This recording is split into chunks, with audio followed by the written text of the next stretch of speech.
Thanks, Rich, for that great introduction and setting the scene for us. And welcome to our panel. Thanks very much for making yourselves available.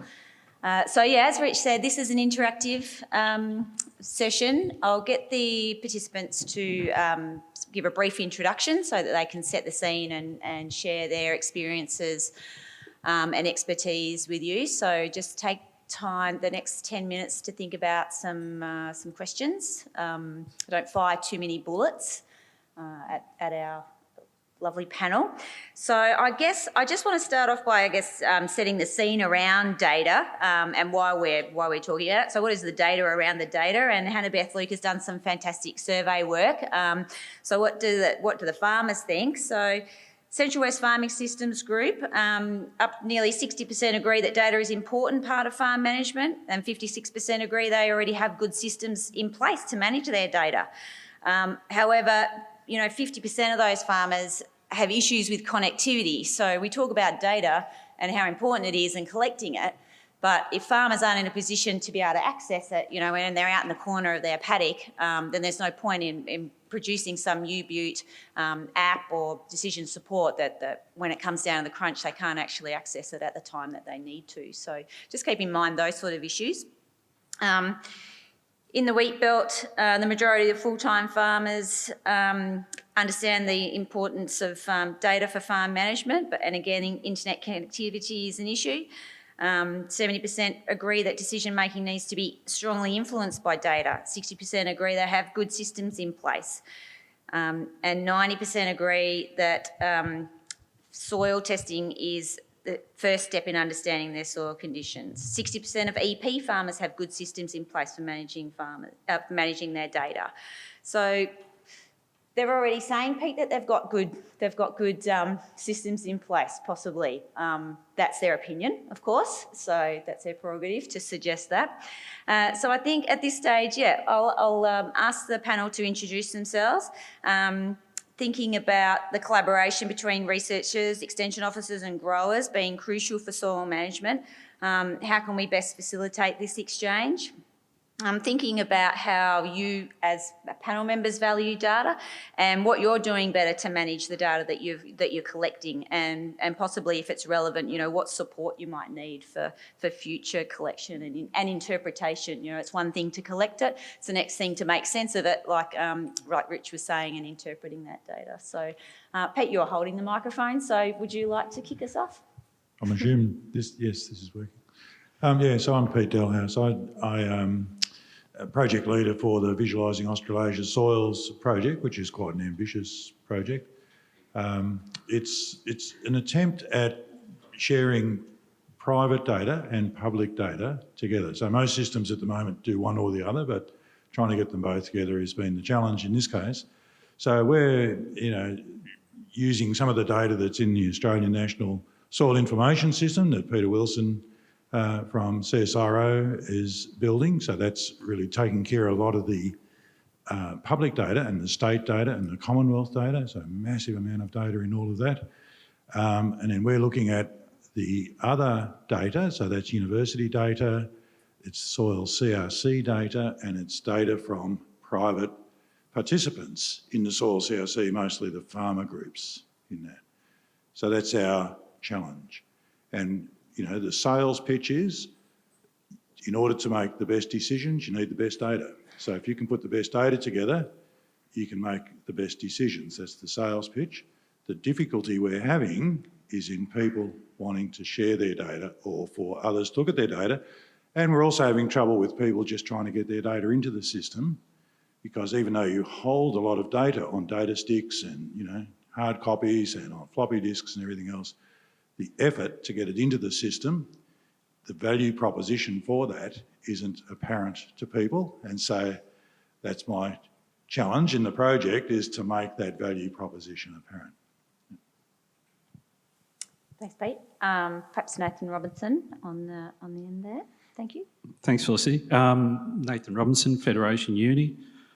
Worked in state government for best part of 18 years before going over to Fed Uni. So my background is, I suppose, a lot in the data and information side, but the other side that I like to think I bring to some of our work is that, we still have an operational farm what sort of decisions are reliant on good data. So at the moment, a couple of projects that in my mind are now starting to get blurred around indicators and data, because these things, inexplicably do link. What sort of data, what sort of decisions, what things do we value, in terms of what do we need to know. So from the Enabling Soil Data project, I suppose one of the perspectives that's sort of trying to share is realising the unrealised.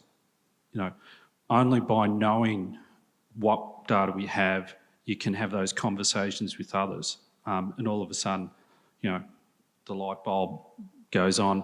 Geez, there's another piece of research that could address this issue or this priority, etc. So my big mantra in the project is, if you can't find it, it doesn't exist. Say that because if no one else can find it, well, you're not necessarily telling the next person, oh, look at this great data set I have over here, all this organic carbon, all these biological measures. We need to actually let people know that this stuff exists, and then you have that next conversation about, well, what are the new research, what's the new insights? So mantra for our project is, if you can't find it, it doesn't exist, so let's make it findable. Thanks, Nathan. Nathan Craig? So Nathan Craig, I'm the Executive Officer of the West Midlands Grower Group over in Western Australia. Our role in the Soil CRC is largely in leading to Program 1 collaborative projects, but we also deliver a lot of industry and state-based projects over in WA, as well as close little individual projects for our members in our region. And I mention all of that because it's about the management of data at all of those different sort of scales, which gives me most of my headaches. But I guess we value data. I think the question we had is how do we value data? Well, we value data, but like farmers, what we see about farmers is that we've really got no idea what we're doing. We know it's important though. There's three kind of key aspects that I look at data in our organisation. One, for a start, is kind of the activity data, and that's kind of what's being done in terms of project management, who's done it, when's it done, where's the evidence to support that it's being done. And a lot of that's around the dry side of project management, kind of doing what we said we were going to do. And so we're tracking the project activities, we're tracking project outputs, and as I said, really around a management focus. And so to do that, we've got our own database that we've built to kind of manage all of the aspects of our organisation. The second part is around kind of project data collection. That's what comes to mind. When we think about data, it's like the trial results, and one of the big hurdles or the big headaches that we've had over the past 5 to 7 years is working collaboratively, trying to get all of that data to come in actually in the same format. So then you can actually get it into a main data set, you can interpret it, you can analyse it and actually get some meaningful information back out in a pretty timely manner. And that's been nearly impossible, to be quite honest, because by the time, it just takes so much time to reformat everything that you kind of leave it till another day. And that's now my October job. But where we've kind of moved now is we've got an app that we've been working with that actually standardises that collection process, and it's something that we can scale and roll out to our other collaborating organisations, and the data comes in nice. They get feedback and some statistics sent back really quickly to them. So that's going to be a big step up for us. The third part we're looking in, and it's probably going in relative order of importance or focus for us, is around data storage. The reality is we're still relying on SharePoint. We've had a great discussion around that in the past day, where we can actually store and effectively hide data. So it's really effective. And I guess some of the discussions that we've had at this conference just over the last day, now I'm starting to think about, okay, how do we actually start building that master data set for our region so that we can call on it in the future? As my kids would say, what you're doing, Dad's not fair. So we're really working on how we can make our data a lot fairer and to be able to use it in the future. Thanks, Nathan. Thanks, Jane. Jane McInnes, Riverine Plains. I'm a Senior Project Manager at Riverine Plains. Currently at Riverine Plains, and I'm sure a lot of the other farming systems groups are the same, we cover around 50 or so projects from various funding bodies, covering various topics. So we get in a lot of data. And I guess we've got a few different elements. Farmers collect loads and loads and loads of data. What format that's in, a lot's in one of these, in a tractor, so you're never going to find that. And and some are, on your My John Deere platform. And I guess that's similar in the farming systems groups. We've got data in a filing cabinet somewhere that, we collected 20 years ago at the start of a trial. Up until now, we've actually got a place that it can go to in VAS. But it's data permissions is a big thing still. Your funding source, where did it come from? Can you share it? Can't you share it? At what level can you share it? And they are all being catered for, but it's still an issue and a hurdle, I guess, that we all have to be aware of. The other thing, I guess, with data storage is the story that goes with it. And, if you see a number, you need to know why that number is the way it is. So that's another issue of where and how we store that so that numbers aren't just plucked and used in the wrong context. But yeah. Yeah, fantastic. Thanks very much for setting the scene for us and that introduction. So I'll throw it out to the floor. Are there any burning questions from those short introductions? Yeah. Hi there. So from the responses you talked about at the start, a lot of farmers were quite happy with their data management. I guess the question is, how are you looking to bridge the gap with that value proposition to start sharing, and what are the farmers going to get back from a national database, and why should they? Yep, great question. Pete, do you want to kick off with that one? So that certainly is the big question. So normally with a private data system, it's working for you, you're getting your data. You don't necessarily get to see all of the other data that's around, and there's an awful lot of it. The other thing is that a lot of what we're thinking of in the future with this stuff involves things like data management. So, when there's high turnover in farmer groups and places like that, what we're finding is that the systems change and the data gets lost. This has happened with quite a lot of farmer groups.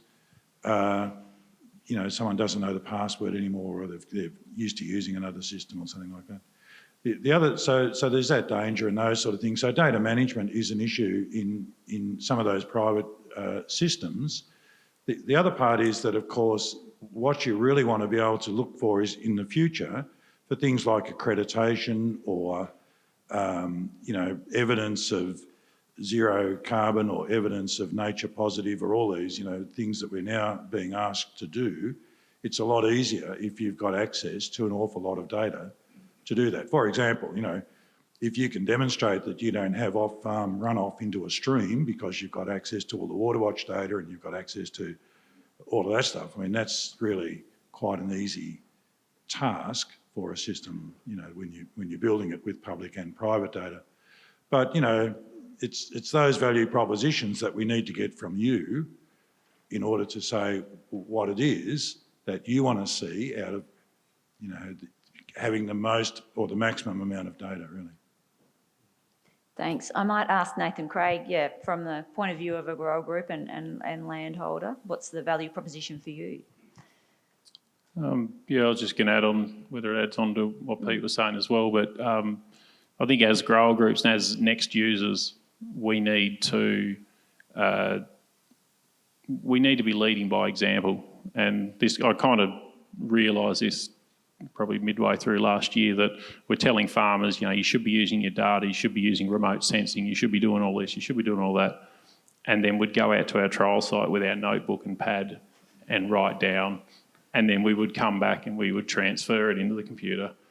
And that's where it started thinking, well, is there a better way? And so now we're starting to use apps that collect data.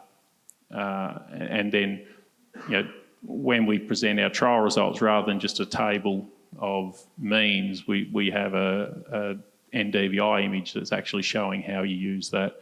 And so actually us aggregating the data and leading by example, and then showing farmers, okay, well, if you've got all of this data, this is what you can actually achieve. It kind of becomes the new normal because it's part of the conversation and part of the language that we use all the time.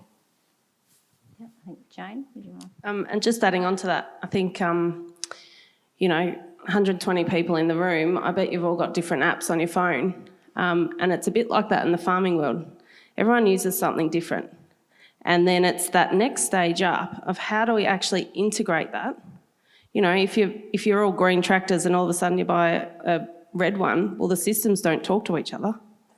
And that's what happens with the data, and even at a farming systems level, we might use different labs or different service providers with the data, but then it has to go somewhere so that it can be displayed or put in the same spot. And I think that's just one problem we've got with data, is there's just so many different things to try and get them to talk to each other easily, because as we know, if it's not easy, I'm not going to do it. That's right.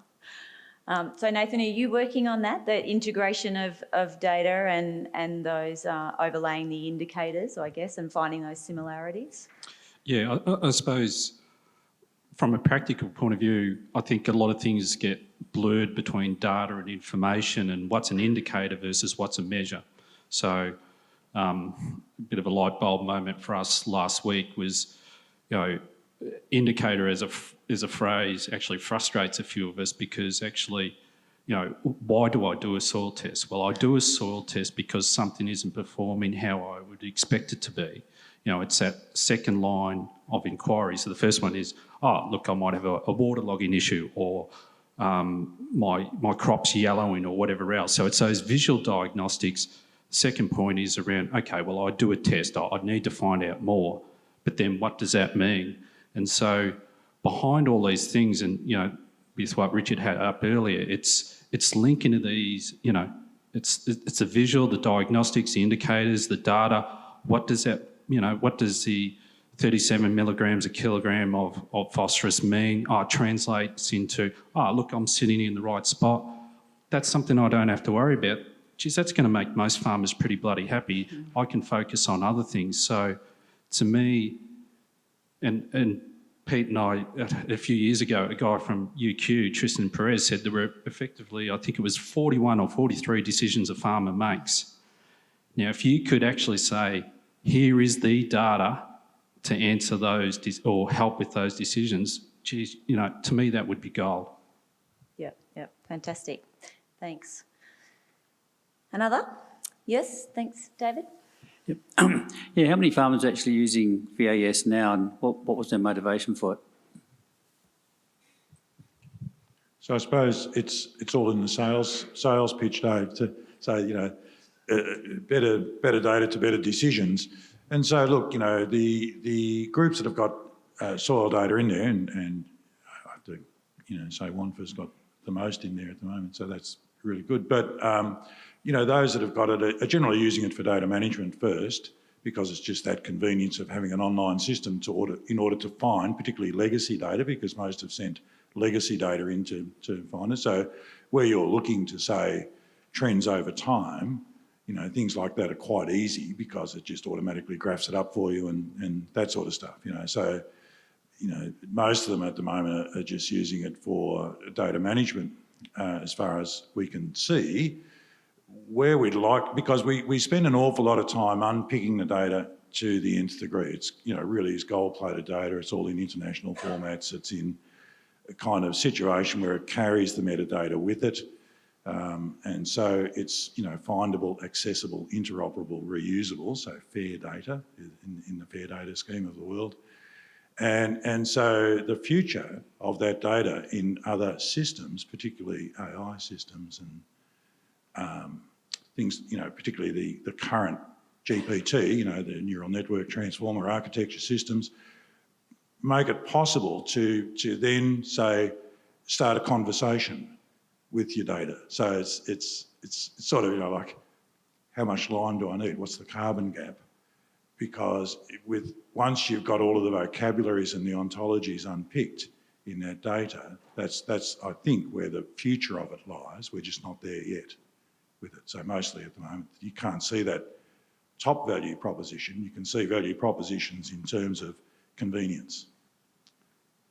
Jane, how are Riv Plains using the data out of VAS at the moment, and what do you see the future for using the data out of VAS for Riv Plains? Yeah, so we've put a few data sets in when it was being tested. I just really liked the proposition that it doesn't matter what lab it comes from, we can put all the data in and just have it know where it is, visualise it, so that, we've got all these, we keep going out sampling each year. At least you can visually check and go, righto, well, this is the area we've covered. When I first started at Riv Plains, because I had a bit of modelling and GIS experience, that was one of the first things I did. I modelled where some of our projects were and in our region where we were missing. So we could go and fill in the gaps and put some projects in regions where we hadn't operated before. So it would be great to, now that it's in its second phase, to put some more data sets in and use it a little bit more, especially also for reporting. It's a really handy tool to use to get some statistics out, get some images and visualisation of that data. Yeah, fantastic, and future funding proposals to justify work and those sort of things. Yeah, fantastic. Another from that? Just a question regarding integration of data. We've got different data sources. Some are continuous, some are point, some are unknown. I was thinking, like, even data I've tried to work with, like radiometric data, which is not intuitive, but continuous in a lot of it, and then you try and integrate that with more intuitive soil data. Have we got the tools now for that sort of stuff, or are they going to be developed, Peter, or like that sort of? Well, I can respond to that because that was what my PhD was about. Look at Peter Wilson from CSIRO and the work that, CSIRO have been doing under the TURN soil landscape grid work. So there's a lot of tools, code, stuff like that out there that can help you, what sort of methods, techniques, whether it's machine learning, whether it's just simple linear relationships, how to, understand the relationships between these data sets. So there's a lot of work out there that can be leveraged. I suppose it's just having those conversations about the best way and most efficient of doing it. I guess. And just to say, one of the difficulties we are having is with harmonising data. Where you've got, say, I think Nathan's said there's about 32 different ways you can test for phosphorus. So just making sure that when you're putting data together that you've got these, you're matching apples with apples or apples with things that look like apples rather than apples and bananas, that sort of thing.